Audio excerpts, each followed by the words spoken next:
Good morning.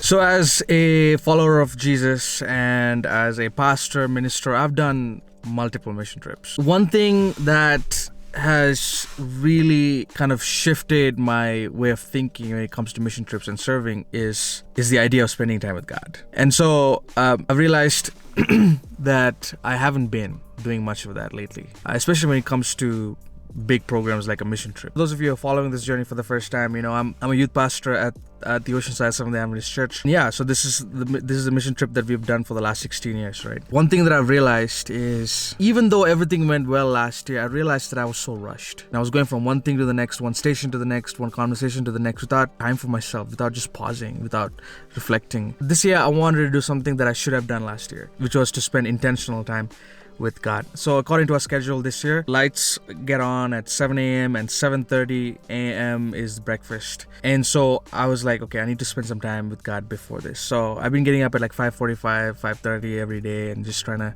spend some time, quality time with God, making my chai in the morning, and just reading and reflecting. Man, it's just been awesome. Just the act of taking notes, putting pen to paper is such a reprieve. It's crazy how like my car has become the sanctuary, like a temple of sorts where I just spend time with God in the secret place. Who would have thought? You would have thought that something as generic as a car can actually be a place of worship. Yeah, I mean, which makes biblical sense because, when it comes to the Bible, God is not restricted or constrained by location. He transcends physical spaces and he enters into time and makes places that are normal, places that are mundane, into places of meaning. And that's what I feel every single time I get up in the morning, even before everybody's up, just with me, myself, journal, the Bible, and the Word of God. And it's been awesome. And yesterday was the first time I did it this year, and it was awesome. The day was great. Yes, there were some challenges. Yes, there was no significant difference in how things went in terms of daily operations. But I definitely have to say that I felt that I wasn't alone. I did not have this feeling that I have to do everything by myself. And so that was huge. I wasn't rushed. I was just taking my time. I was pacing myself, taking it one thing at a time. For those of you who are familiar with the Enneagram, I'm type 3. And so one of the things that type 3s are, I think, more prone to do is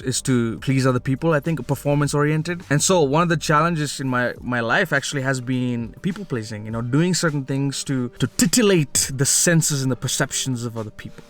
It's a fun word, titillate. Any whoosies. So that's kind of been a posture of my soul that I've been aware of recently, and I've been wanting to surrender it to God. And so I've realized that time that I spend in the morning is kind of become a microcosm of the death and resurrection of Jesus Christ, in the sense that that morning time is the time where I put to death, I bury postures of my heart that are not conducive to live the way of Jesus. Things like arrogance, things like self-centeredness, things like people-pleasing tendencies, things like impatience and stuff like that. Things that I know that I'm fully vulnerable to. And so that's the time when in the morning I just sit, tell God, just take all this stuff from me. I'm going to bury this, put this in the grave, Lord. And just like what you did 3 days later, I want you to birth in me new life, your resurrection life, which gives forth the fruit of love, joy, peace, patience, kindness, goodness, self-control, gentleness, and faithfulness. Yeah.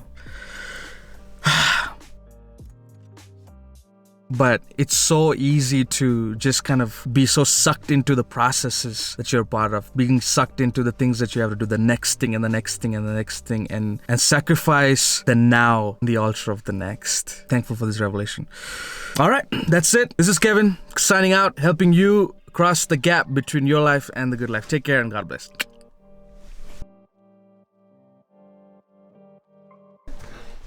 Get up! I don't want to. Get up! Okay. My dear youth. You're speaking.